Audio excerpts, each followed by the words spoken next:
advance.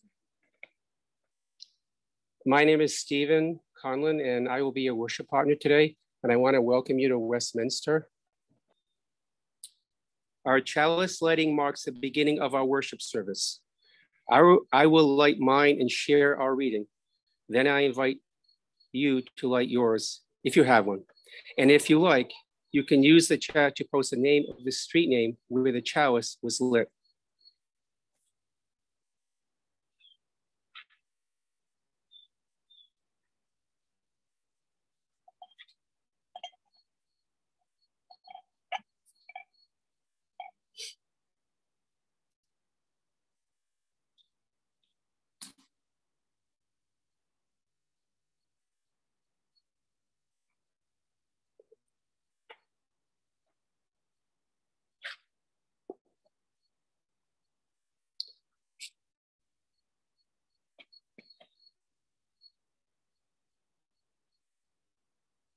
This is a chalice lighting by Maureen Killoran.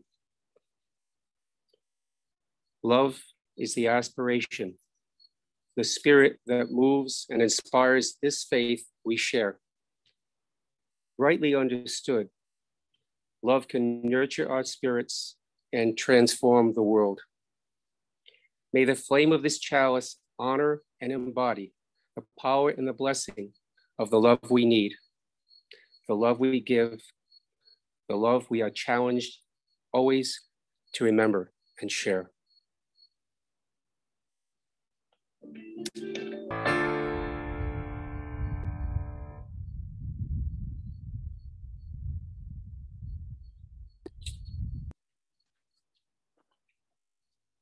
Good morning, everyone.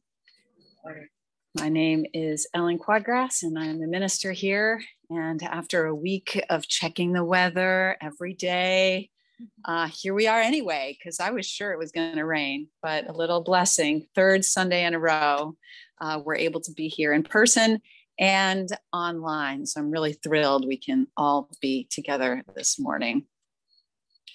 And I want to particularly thank those who helped set up this morning. Sean and Cass, thank you for jumping in. Ronan for leading the charge. Linda for helping as well. And Camilla was here to help as well. So thank you, thank you. And there are a few others who showed up and just jumped right in. So thank you to everyone for making it possible for us to be here in person as well as online. Today is the first Sunday in October, which means we have a new spiritual theme. It is cultivating relationship. I want to invite us to deepen into worship with these words by Reverend Monica Jacobson Tennyson. What is it that calls you here? That calls you onward, that calls you inward, that leads you homeward? What is it that gives you the power to make that change, to ask that question, to take your journey? What is it that says you've done well, that asks you to learn more, that brings you to the stillness, that holds you up in hard times? Relationship is the beating heart of our faith. And it begins when we share this hour, our truths, this air or this Zoom space.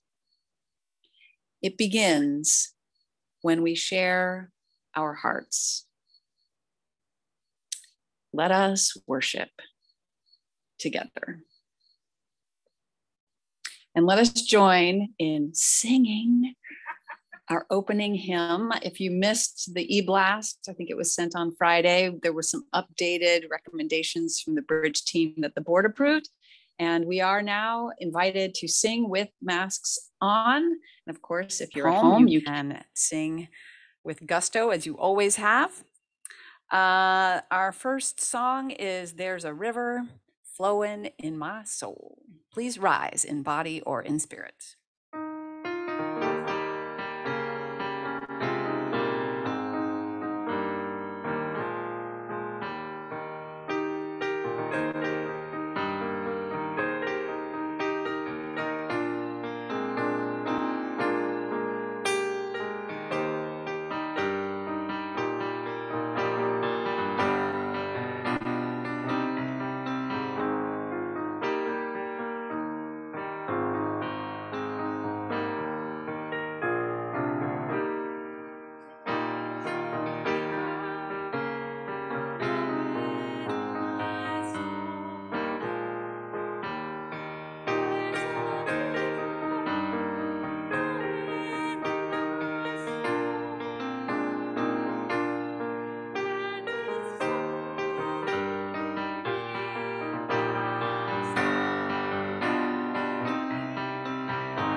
Please remain standing as we say together our unison affirmation. It's found in your order of service or posted in the chat. Love is the spirit of this church, and service is our mission. This is our great covenant, to dwell together in peace, to seek the truth in love, and to help one another. Please be seated. Here at Westminster, we share our offering every month with a different organization that shares our values and our mission. This month, we share half of our undesignated offering with our very own sharing locker, one of Westminster's outreach projects that has been in operation since February 2010. We reach out to anyone in Washington or Kent County, as well as Cranston residents who are experiencing a need for assistance by offering household goods, a seasonal farmer's market, and/or pet food. The sharing locker is, by design, closely aligned with the Westminster vision and mission. The sharing locker continues to serve clients even during the pandemic. The other half of the offering goes to support all the other good work of this community. You can donate using the link that is now being put in the chat. If you are here in person, we ask that you use your cell phone to click on the donate button on the Westminster website, or you can leave your offering in the box on the table after the service. The offering will now be given and received with gratitude.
The reading is by Naomi Rachel Raymond. Listening is the oldest and perhaps most powerful tool of healing. It is often through the quality of our listening and not the wisdom of our words that we are able to affect the most profound changes in our people, the people around us. When we listen, we offer with our attention an opportunity for wholeness. Our listening creates sanctuary for the homeless parts within the other person. That which has been denied, unloved, devalued by themselves and others, that which is hidden. In this culture, the soul and the heart too often go homeless. Listening creates a holy silence. When you listen generously to people, they can hear the truth in themselves, often for the first time. And in the silence of listening, you can know yourself in everyone. Eventually, you may be able to hear in everyone and beyond everyone the unseen singing softly to itself and to you.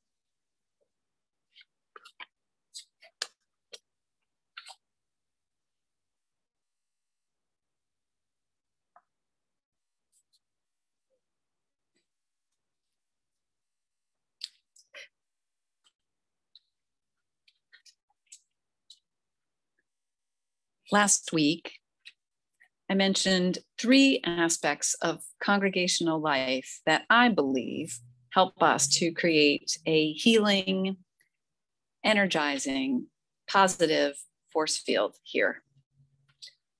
They were personal spiritual practice, building our relationships with each other, and acting on our sense of purpose, giving service to the world. Today, in honor of this month's theme of cultivating relationship, I will talk more about that middle piece, our relationships with each other. Specifically, the ways in which we talk and listen, speaking and hearing, telling our stories, and really taking in what each other has to say. I would love to see every one of you connected to each other in some personal, real way.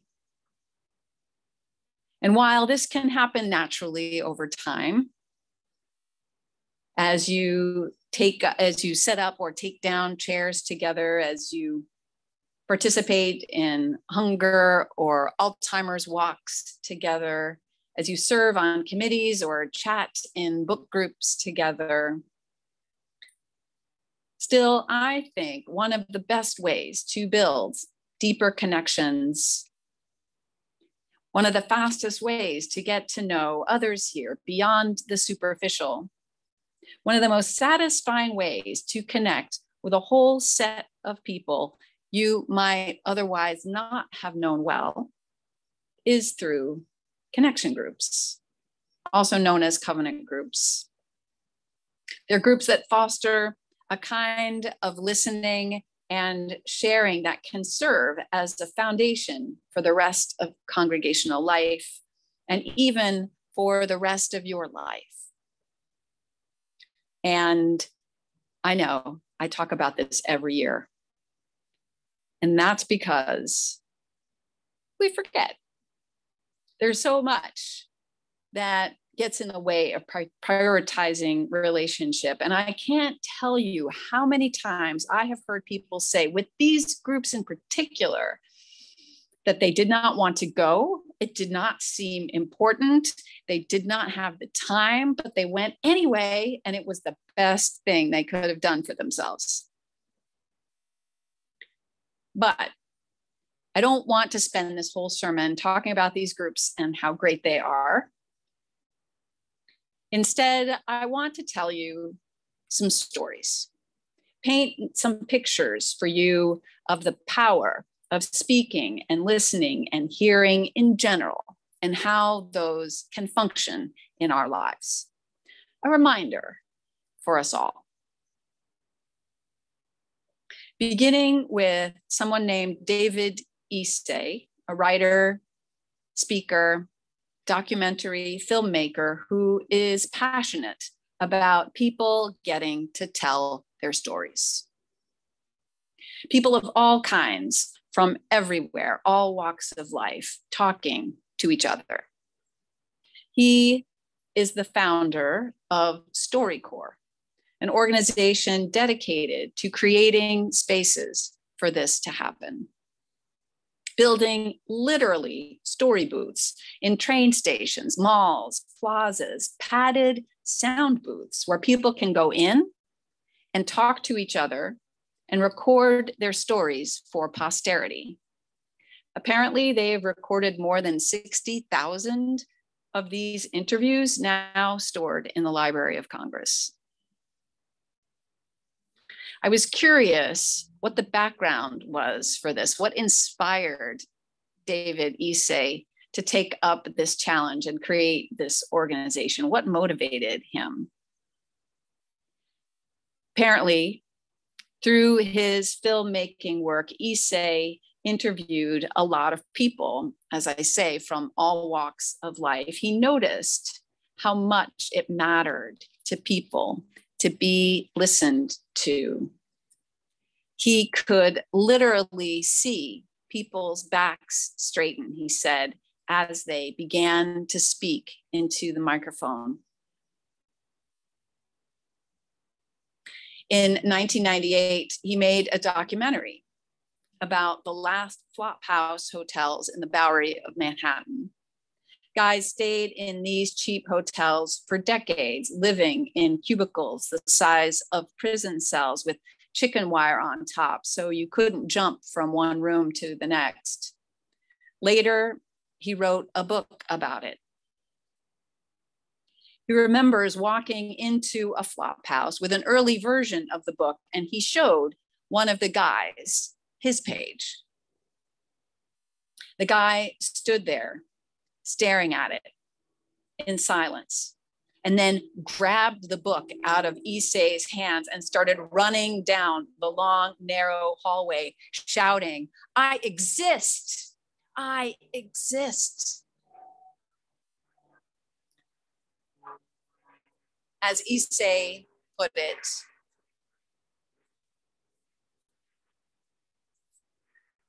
and as this pilot would want to hear if only he could,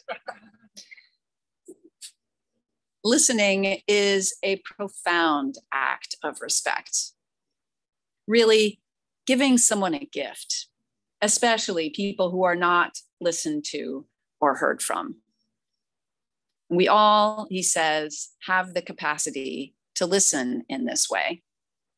And Issei wanted to tap into that capacity and build on it. Because, as he said, he thinks people telling their stories and listening to each other can be transformational, can maybe even change our world.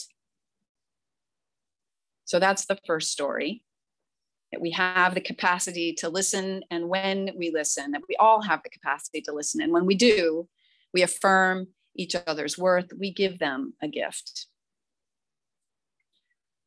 And it can be transformational.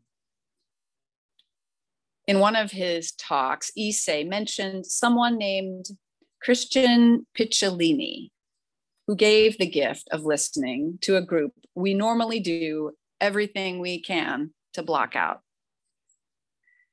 Picciolini had at one time been a leader of neo-Nazis in the United States. He'd been recruited at 14, and he'd been groomed into the ideology, and he had lived it for years, actually becoming the leader in the United States. Through grace and happenstance, he turned his own life around. And then he started talking to others in the movement, or rather, listening to them and helping them get out. He worked with over 120 to 130 of these neo-Nazis, and he wrote a book about it. But here's the key thing he learned in that work that I want to share with you. He said, there's no point in arguing about specific issues. It's useless, he said. The point is for people to feel loved and heard. Issei asked him, how many of those 120 to 130, how many would you write off as beyond the pale? And he said, 0. He'd never met one who was hopeless. I find that fascinating. And even though it might not be your calling to go and talk neo-Nazis out of their convictions, we, all of us, have people in our lives, closer or not so close, whose beliefs could use transforming.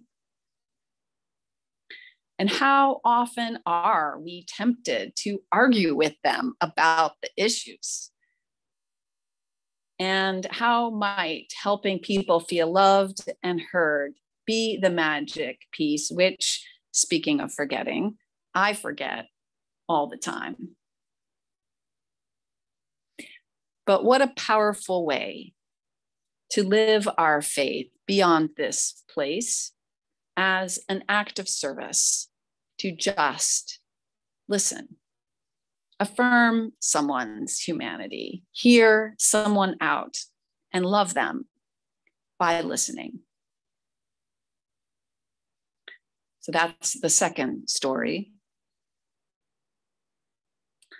But it's the last story that I found that stood out to me the most.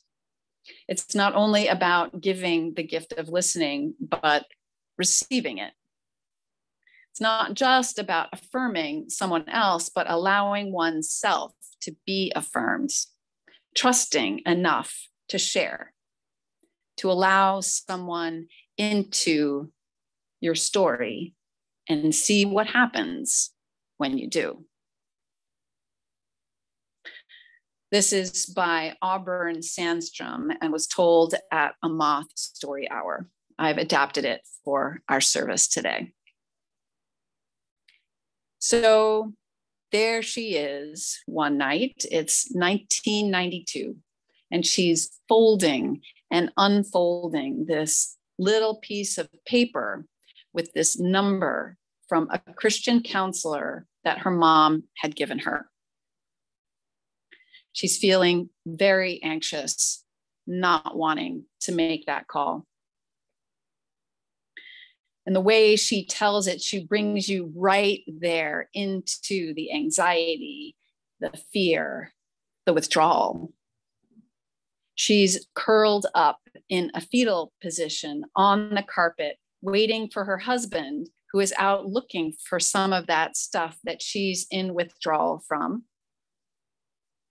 But as she put it, if he finds some, he's probably not going to share. If she could have, she said, she would have jumped out of her own skin and run into the streets herself. Except right behind her in the room sleeping is her baby boy. There's some backstory to this. There always is. For her, it had something to do with being raised in privilege and coming face to face with poverty and injustice in the world and not knowing what to do with her dismay. Coming to the faulty conclusion that what she should do with her privilege was to, in her words, spit on it, rip it in half and set it on fire. Then falling in love with a man who would help her do just that, who introduced her to the drug that was now ruining her life. In this moment on the carpet, she flashes back to the two of them driving down the highway at 90 miles an hour in a car full of alcohol and drug paraphernalia. The baby's in a car seat in the back, probably not regulation, covered in chocolate and candy, because as she said, you have to keep the baby occupied while you're doing your business. She's on parole. Her husband's on probation. And if they'd been pulled over, they would, both of them, have been locked up and their child would have been taken from them. So underneath her withdrawal and terrible anxiety was this assured knowledge that she was leading a life that was going to cause her to lose the most precious thing she had ever had in her life. There she is, holding that number from this Christian counselor that her mom had mailed to her. She's not Christian particularly, but on this night, she's desperate. She punches the numbers into the phone. A man picks up. "Hi, I got this number from my mother," she says. "Do you think you could maybe talk to me?" And she hears him shuffling around in the bed. You could tell he was pulling some sheets around and sitting up. She heard a little radio in the background and he snapped it off and he just became very present. And he said, yes, what's going on?" And she started talking, telling him truths she hadn't told anybody, including herself, for a long, long time. She told him she wasn't feeling so good and that she was scared and that things had gotten pretty bad in her marriage. Before long, she started telling him other truths, like that she might have a drug problem and that she really, really loves her husband and wouldn't want anyone to say anything bad about him. But he had hit her a few times. And there was the time he pushed her into the cold and slammed the door behind her. "But I love him. Don't say anything bad about him." She started telling those truths. And this man didn't judge her, she said. He just sat with her and was present and listened and had such kindness. "Tell me more." And, "Oh, that must hurt."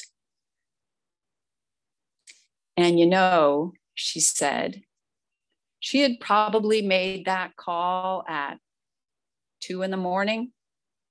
and he stayed with her the whole night until the sun rose and she was feeling calm, feeling okay. Like maybe she could make it through this one day. She was feeling very grateful to him. And so she said to him, "Hey, you know, I really, really appreciate you and what you've done for me tonight.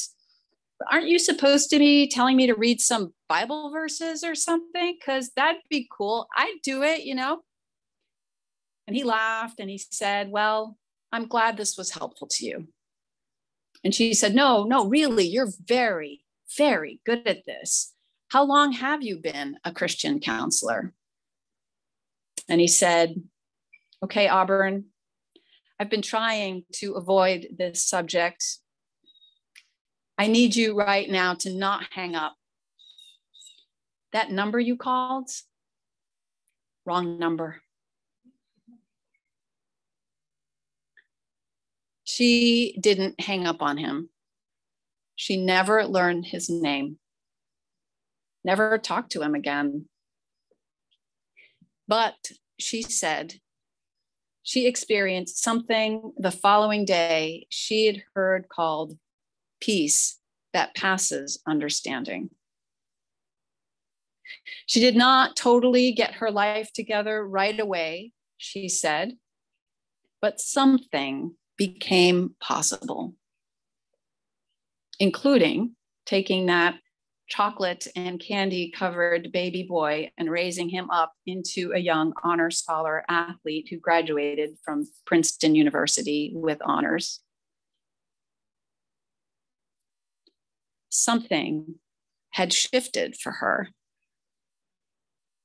She had experienced, she said, that there was random love in the universe, and that some of it was unconditional, and that some of it was for her.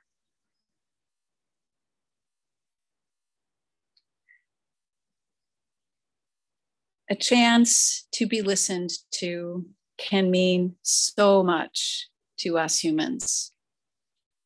To know we matter. We really do exist in the eyes of others.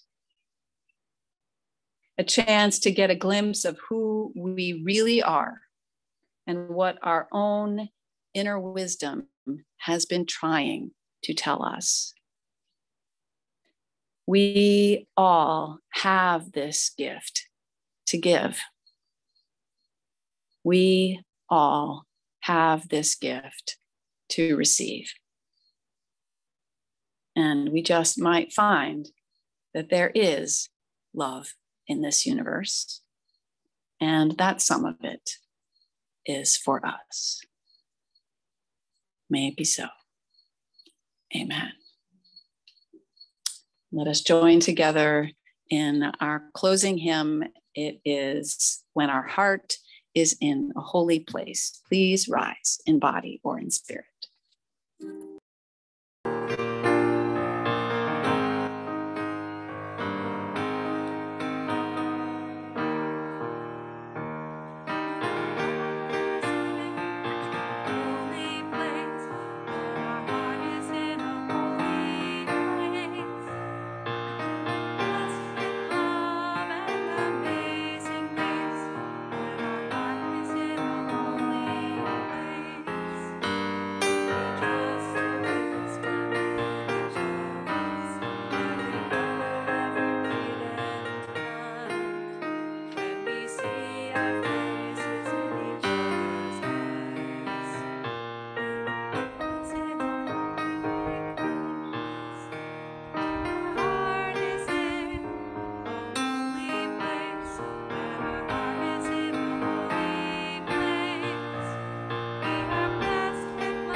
Please remain standing for our closing words. These are adapted from Bruce Southworth. In our hungering for meaning, in our aching for friendship, in our longing for understanding, in our yearning for justice, May we look deep within the mystery of things and find the unseen singing softly to itself and to you, connecting with the graceful power of life and love. May we live in greater hope.